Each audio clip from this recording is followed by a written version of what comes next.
we're going to talk about prophecies in the Old Testament, because there's a fact about the Old Testament you can verify for yourself with any competent encyclopedia. The Hebrew scriptures that we call the Old Testament, the Tanakh to the Jew, were translated into Greek by 270 BC. It started about 285 BC when Ptolemy Philadelphus II funded 70 scholars to translate the Hebrew scriptures into Greek. Why is that so important? Because it's a matter of history. We have copies of that work product, and they were around 3 centuries before the gospel period. That's a matter of secular record. So for the moment, we can set aside who wrote what book. Did Daniel really write Daniel? All of that. It was in black and white, in tangible form, 3 centuries before Jesus was preaching and so forth. Now, these scriptures contain over 300 prophecies detailing the coming Messiah. Over 300 prophecies that were fulfilled back in the 1st century AD. So what we're going to do is, by the way, let me give you some samples of these. And I'm not going to go 300, relax. But I'm just going to list the ones that are quoted in the New Testament as being fulfilled. Jesus was to be of David's family. You'll find that in 2 Samuel, all through the Psalms, all through Isaiah. He would be born of a virgin. That was hinted at in the Garden of Eden. And it's also confirmed to Isaiah, Isaiah 7:14. We always see that on the Christmas cards and so forth. He would be born in Bethlehem in Micah 5:2. He would sojourn in Egypt in Hosea 11:1. He would live in Galilee. In fact, he'd live in Nazareth in Isaiah. He would be announced in advance by an Elijah-type herald in Isaiah 40 and Malachi 3. In fact, the Old Testament closes with that specific promise. He would occasion the massacre of Bethlehem's children. That's mentioned in Genesis 35 and Jeremiah 31. And those are alluded, these connections aren't contrived. They are documented in the New Testament as being fulfillments of those Old Testament periods. He would proclaim a jubilee to the world. His mission would include the Gentiles. Yes, that's all through the Old Testament. His ministry would be one of healing, Isaiah emphasizes. He would teach through the use of parables for a number of reasons. He would be disbelieved and rejected by the religious rulers of that period. He would make a triumphal entry into Jerusalem. He'd be betrayed for 30 pieces of silver. And he would be smitten like a shepherd, as his sheep would be scattered. He would be given vinegar and gall. They would cast lots for his garments. His side would be pierced. Not a bone would be broken. That was specified in the requirements for the Passover in Exodus 12 and in Numbers 9, and also is declared specifically messianically in Psalm 34. He would die among criminals. His dying words were foretold. He would be buried by a rich man. He would rise from the dead on the 3rd day. That's in Genesis, in the Psalms, in Jonah, Hosea, and elsewhere. And his resurrection would be followed by the destruction of Jerusalem. Now, I said these Hebrew scriptures were translated into Greek 270 BC. They contain over 300 prophecies. We're going to go look at all 300 of them, right? No, relax. What we are going to do, we're going to pick the 8 simplest ones I could find. Just 8 of them. But we're going to try to quantize them as they go. We're going to look at 8 of them. The first one is probably familiar to most of our ears. It's in Micah 5:2. You remember when the Magi came to Herod?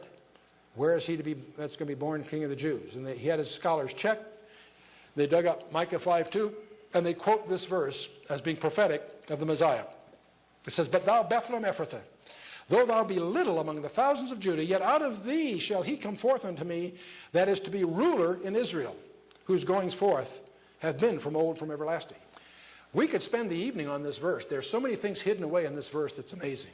Not just that he was born in Bethlehem, but that he pre-existed from eternity past, and much more. But the point is, all we want to extract here is the fact that the Messiah be born in Bethlehem. Now, I want you to stop and think about it. What's the probability of somebody being born in Bethlehem over the last 2,000 years? How can we approach that? Well, we can take a look at the world, and we can start zeroing in on that Middle East, Israel, Jerusalem, As we move into Jerusalem, we finally go south of Jerusalem. There's a place called Bethlehem, and this little town has a population of less than 7,000, pretty much unchanged through history. So what's the probability that somebody you ever might meet in the last 2,000 years was born in Bethlehem? Well, if we assume, we're going to use just round numbers and stay conservative. Let's assume that the population of Bethlehem is less than 10,000. That's a safe assumption. Let's assume that the average population at any point in time over the last 2,000 years is something in the nature of a billion people. So the probability of someone picked at random is roughly the ratio of 10,000 to 1 billion. And the way you can deal with round numbers, the scientists and engineers typically just round them off in powers of 10. So we have 10 to the 4th divided by 10 to the 9th, or putting it another way, there's one chance in 10 to the 5th. Or one chance in 100,000 of meeting someone born in Bethlehem. How many of you have ever met someone born in Bethlehem? I see. We've got 1, 2, good for you. Have you visited there? Since then, you've been. That's unusual, okay. All I know is that you probably met more than 100,000 people in that sample, okay. Total number. But let's take a second one. This is a change of subject now. But it's another famous prophecy in Zechariah 9, verse 9. Where the prophet says, "Rejoice greatly, O daughter of Zion. Shout, O daughter of Jerusalem. Behold, thy king cometh unto thee. He is just and having salvation, lowly, riding upon an ass, and upon a colt, the foal of an ass." Zechariah 9:9, a famous verse because Jesus deliberately fulfills this in the triumphal entry. And we'll be looking at that later. But the point is, how many people throughout history have presented themselves as a king to Jerusalem riding a donkey? Well, I have no idea, but if I said less than 1 in 100, am I being generous? I think so. Okay, so I'm going to use that as my plug figure. I'm going to suggest to you someone presenting himself as a king riding a donkey, there's less than 1 in 100, all right? Now, let's go to the third one. There's another cute little phrase in Zechariah 11, where God says through Zechariah, "I said unto them, if you think good, give me my price, and if not, forbear." So they weighed for my price 30 pieces of silver. Okay, and obviously most of you are aware of the fact that's the precise value that Jesus was betrayed for. Question, how many people throughout history have been betrayed for that precise figure, 30 pieces of silver? Well, I don't happen to know any, but if I say less than 1 in 1,000, are we together? If I look at all the ransom issues or places people have been betrayed and somehow lump them together, I'm going to suggest there's less than 1 in 1,000 that had that specific price. Are we together? That make sense? I'm being conservative, I think. Okay. The next verse adds some additional details, so I'm going to treat it separately. "The Lord said unto me, cast it to the potter, a goodly price that I was prized out of them. I took the 30 pieces of silver and cast them to the potter in the house of the Lord." This strange little verse here. And as you read that in the Old Testament, it might not come home. When you get to the New Testament, we'll refresh your memory of what happened after Judas betrayed Jesus. "Then Judas, which betrayed him, when he saw that he was condemned, repented himself, brought again the 30 pieces of silver to the chief priests and elders, saying, I have sinned in that I have betrayed innocent blood." That's a remarkable statement because we know that by then Satan had entered Judas. So by Satan's own words, we declare Jesus' innocence. I think that's kind of a provocative thing. But let's go on. And the chief priest said, "What's that to us? You see to that." In other words, a deal's a deal. It's a done deal as far as they're concerned. So he cast down the 30 pieces of silver in the temple, departed, and went out and hanged himself. This is all out of Matthew 27. So these 30 pieces of silver, where are they now? They're laying on the temple floor, right? Well, the chief priests took the silver pieces and said, "It is not lawful to put them into the treasury because it is the price of blood." There was a rule against that. It was unlawful for the priests to put in the treasury blood money. But you have to remember the chief priests had good CPAs, okay?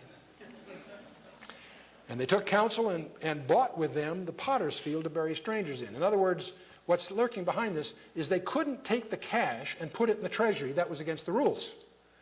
But what they could do, they decided, was to use the cash to prepay some expenses. The temple was liable. If a stranger died in the precincts, they were liable to take care of the funeral and the arrangements. That was an expense of the temple. They had to find someplace to bury him. Well, there happened to be a potter's field that was a bargain deal right now, so they took the cash, bought the potter's field so they had a field where they could bury strangers in. They're prepaying anticipated expenses. So they took counsel, brought with them the potter's field to bury strangers in, wherefore that field was called the field of blood unto this day. Well, let's go back to Zechariah 11, verse 13. Notice the details that are in this little verse. The price is 30 pieces of silver.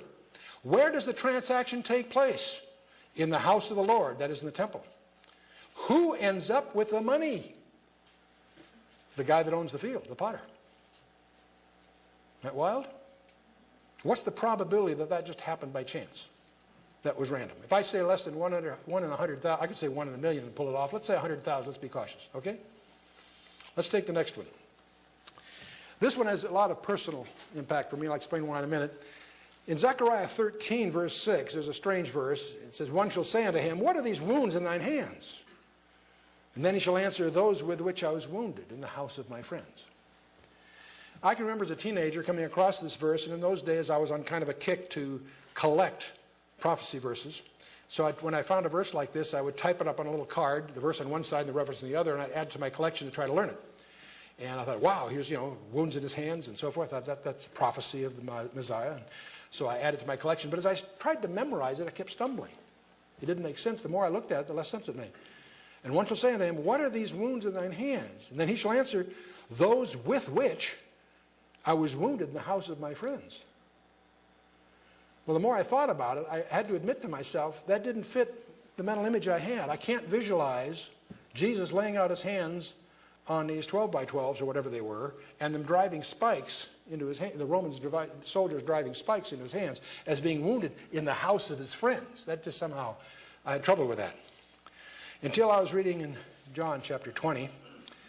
You may recall that first night after the Emmaus Road that evening, he appeared to the disciples after his resurrection. But Thomas wasn't with him, all right? The next day, they saw Thomas and said, boy, you should have been at the prayer meeting last night. Guess who showed up? And Thomas expressed his famous doubt. He said unto them, except I shall see in his hands the print of his nails, and put my finger into the print of the nails, and thrust my hand into his side, I will not believe. See, Thomas was from Missouri, as we would say in our provincial format. And well, after 8 days, again, the disciples were within, and Thomas this time was with them. Then came Jesus, the doors being shut, and stood in the midst and said, peace be unto you. Then he went over to Thomas. He said, Thomas, reach hither thy finger, and behold my hands, and reach thither thy hand, and thrust it in my side, and be not faithless, but believing. That must have shook up Thomas to realize that Jesus heard every word he says. He hears every word you and I say too. Thomas answered and said unto him, and I visualize Thomas falling on his knees when he says this. It doesn't say that. That's just my interpretation. Thomas answered and said unto him, my Lord and my God. Jesus said unto him, Thomas, because thou hast seen me, thou hast believed. Blessed are they that have not seen and yet have believed. Then I suddenly realized that verse in Zechariah 13:6. What are these wounds in thy hands? Then he shall answer, those with which I was wounded in the house of my friends. What wounded Jesus was not the nails. It was Thomas's unbelief. But let's get back to 13:6. How many people taken at random have been wounded in their hands in the house of their friends? Well, if I say less than 1 in 1,000, am I being generous? I think so. Let's take the next one, number 6. We have to always pick at least one or a couple from Isaiah 53. God says through Isaiah, he was oppressed and he was afflicted, yet he opened not his mouth. He is brought as a lamb to the slaughter, and a sheep before her shearers is dumb, so he opened not his mouth. And of course, can't help but remark when we see Jesus in those 6 trials that occurred that night, 3 Jewish and 3 Roman trials. He made no defense. How many prisoners accused of a capital crime, in other words, death penalty, make no defense even though they're innocent? I suspect if you scan the records, you could probably find somewhere someone who was innocent that went to an execution without making defense. There probably have been, maybe, some in it. But if I say there's less than 1 in 1,000, are we together? I think I'm being generous. Okay. Let's take another one from Isaiah. A few verses later, Isaiah says, he made his grave with the wicked and with the rich in his death, because he had done no violence, neither was any deceit in his mouth. Strange apparent contradiction. His grave is with the wicked, and yet he's with the rich in his death. So the way I usually ask is, how many people have died among the wicked and yet were buried with the rich that were not attorneys? And of course I'm being flippant here. Seriously, how many people have died among the wicked and buried with the rich? Again, if I say less than 1 in 1,000, am I being generous? I think that the intrinsic paradox could be reflected in a higher number, but let's go on. Let's take just one more, and I'll reach. We can't go through this without going to Psalm 22. Reads as if it was dictated first person singular as Jesus hung on the cross, even though it was written 800 years earlier. But one of the phrases there we'll pick up on, it says, "For the dogs have compassed me, and the assembly of the wicked have enclosed me. They pierced my hands and my feet." Now what makes this remarkable, this was penned by David 700 years before crucifixion was invented. Remember that in Israel, the form of capital punishment was stoning. When they killed somebody for a crime or whatever, they stoned them. That was the official form of punishment. But here we have, in 700 years, crucifixion was invented by the Persians, about 90 BC. It was adopted heavily by the Romans, of course, and so on. But it was invented by the Persians. But here, this was penned 700 years before the fact, and yet the whole psalm graphically portrays. In fact, there have been articles in the American Medical Association journals taken from Psalm 22 and analyzing the medical cause of death. It's that detailed. But let's get back to this. How many people taken at random have died by having their hands and feet pierced? A lot of people probably have, but if I say less than 1 in 10,000, I think I'm being generous.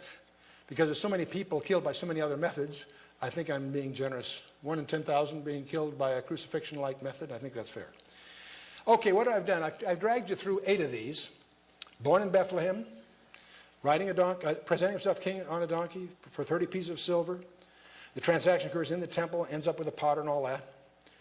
There were wounds in the hands, his no defense, though innocent. Died with the wicked, made his grave with the rich, crucified. Okay, we have these estimates, obviously just loose estimates, but we think cautious estimates.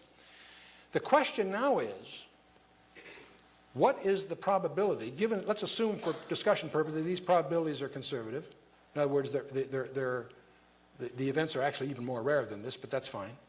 What's the probability that a particular person fulfilled all 8 of these? Well, to do this properly, we have to have a feeling for what's called composite probabilities. So indulge me a little bit further. Let's assume I have a room here of 100 people. And let's assume that 60% of the people in this room are male, and 40% of the people in this room are female. Okay, and let's assume there's 100 of you. What's the probability that if I was blindfolded, and I somehow picked one of you at random, that I pick a female? Well, it's pretty obvious. If I have 100 people, I've got 40 females, 60 males, and if they're uniformly mixed up and I touch one, the probability is 40% that I got a female. Are you with me so far? Does that make sense? Okay. Now let me take a different characteristic. Let's assume that I have in this population 60% of you are right-handed and 40% of you are left-handed. And let's also, for the purpose of the discussion, let's assume that those attributes are uniformly distributed. There isn't a tendency for men or women to be one or the other. Let's assume for this discussion that their attributes uniformly distributed. So what's the probability if I blindfolded, touched one of you, got somebody that was left-handed? Again, it would be what? 40%. 40 of you are left-handed, 60 of you are right-handed. If you're mixed up uniformly, I touch one of you, there's a 40% chance. Okay, and the reason I'm building this, what I want to get to now is, what's the probability of my touching somebody at random that's a left-handed female? Assuming I'm blindfolded and everybody's uniformly mixed up, whatever. Well, I take the one distribution, which is 40% left-handers. I take the other distribution, which is 40% females, and I put those two distributions together, and what I get, of course, the probability of left-handed female is 40% times 40%, which is 16%. 0.4 times 0.4 is 0.16. In other words, the way I get the composite estimate is to multiply the probability distributions. That's all I'm trying to point out. Now, those of you that are sophisticated in advanced statistics say you should apply Bayes' theorem, which makes it just a little more rare. I'm going to spare you all that. This will be good enough for our purposes, trust me. Okay, the probability is technically even a little smaller, but let's go on. Well, now I have these 8 prophecies, born in Bethlehem, king of donkey, etc., these 8 prophecies. Since I've used powers of 10, it's easy to multiply them because all I have to do is count the zeros. This, in effect, the composite probability of one person fulfilling these 8 prophecies is 1 chance in 10 to the 28th, 10 with 28 zeros after it. That's a pretty big number. But if you're going to be precise, you say, by the way, you should divide that by the total population during the last 2,000 years, whatever. And I'm going to say, I'm just going to stipulate that let's just use 100 billion as a horseback estimate. Okay? So I divide the 1028 by 10 to the 11th, and you just divide by subtracting exponents. That's 10 to the 17th. Now, if I was in a statistics class here, the way you try to get a feeling for, say, 1 chance in 100, we typically take a bucket, and let's say we put 100 silver dollars in there. I take one of the silver dollars, and I mark it with someone's lipstick or nail polish or something, and put it in there, and we mix it all up. 99 unmarked ones, 1 marked. We mix it all up. The chance of my reaching in there and getting the one we marked is 1 chance in 100. That's a way of conveying what we mean by saying 1 in 100. You with me? Well, here I've got a situation where I've got 10 to the 17th. So what I need to do is get a bucket and put 10 to the 17th silver dollars in there. That turns out to be a pretty big bucket. In fact, I need a bucket that'll have 10 to the 17th silver dollars, and what I need is the state of Texas. And I fill it with silver dollars, it'll turn out to be 2 feet deep. 10 to the 17th is a big number. The chance of one person fulfilling those 8 prophecies is equivalent to my marking one of those silver dollars in Texas 2 feet deep, mixing them up in such a way that it could be anywhere, reaching down blindfolded and picking up one and picking up the one that's marked is 1 chance in 10 to the 17th. That obviously is pretty unlikely.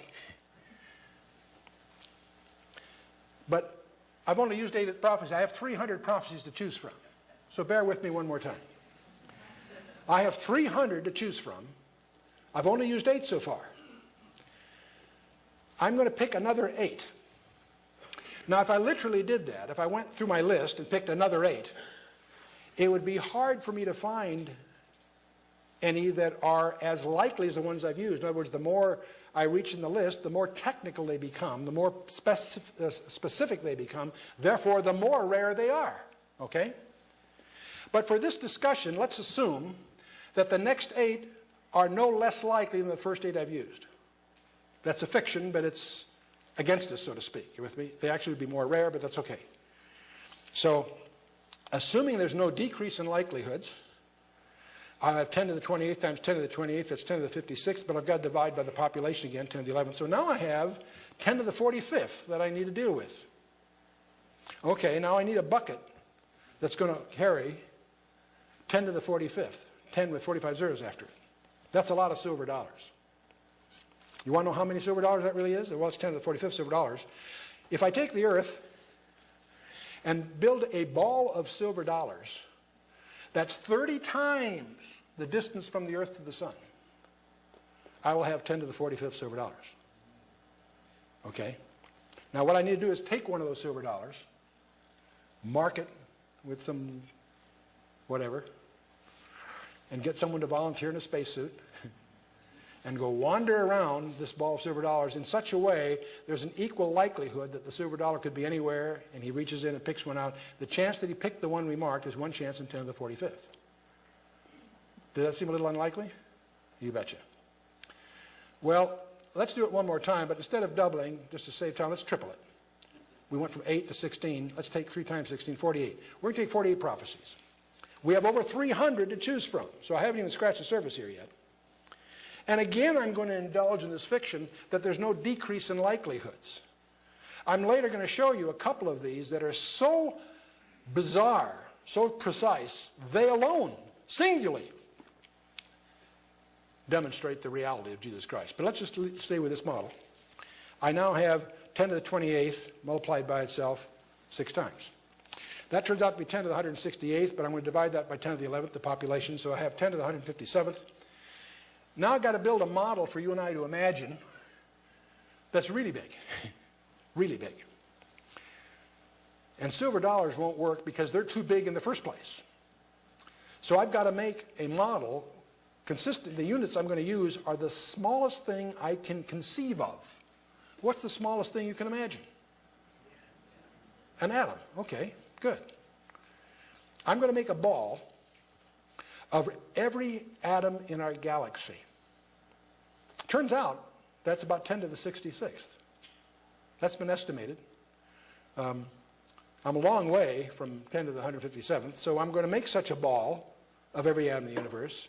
I'm going to make such a ball for each atom in the universe. So now I got 10 to the 66th times 10 to the 66th. That's 10 to the 132nd. I'm still a long way from my goal. So I'm going to repeat this mental exercise once every second since the universe began. And that's commonly accepted as 10 to the 17th seconds. Are you kidding? No. You take 10 to 15 billion, you take 15 billion years, run out the arithmetic, and you'll find out that's roughly 10 to the 17th seconds. So I'm going to make a ball of every atom in the universe for each atom in the universe. I'm going to do that little exercise once every second for the entire history of the universe. That brings me 10 to the 149th. I'm still a long way from trying to create a model for 10 to the 157th. I'm short by 100 million times short. Now I take an atom and mark it, and of course you follow the logic. And by the way, in this little exercise, we've only dealt with 48 out of 300 prophecies documented in the Old Testament, fulfilled in the New.